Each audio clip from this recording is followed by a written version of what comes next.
এক সাহাবী বলছেন, নবী কেমন ছিল জানো? যার সারা অঙ্গ একসাথে দেখলে সবচেয়ে সুন্দর, প্রতি অঙ্গ আলাদা আলাদা দেখলেও সবচেয়ে সুন্দর। আরেকজনকে বলছে, আপনি বলেন তো। আরেক সাহাবী বলছে, আমি বলি যে নবী ছিলেন এমন যাকে একবার দেখলে আবার দেখতে মন চায়, দ্বিতীয়বার দেখলে প্রথমবারের চাইতে আরো সুন্দর মনে হয়, যত তারে দেখি তত সুন্দরই লাগে। তিনি ছিলেন এমন। আল্লাহ তাআলা মেরাজে, এই যে এই মাস, 7 আসমানের উপরে আরশে আজিমে আল্লাহ তাআলা নবীকে নিয়ে গেলেন। যখন আরশের উপরে আল্লাহ তাআলা রাসূল সাল্লাল্লাহু আলাইহি সাল্লামকে দাঁড় করাইলেন, এইবার আল্লাহ বললেন, বন্ধু কোনানে আনছি জানেন?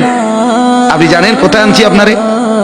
কাজে আপনি যখন ছোটবেলায় জন্ম নিছেন, ছোট্টবেলায় ফেরেশতাদেরকে বলছিলাম, ফেরেশতারা আমার বন্ধুকে কোলে নাও, নিয়া আমার সৃষ্টির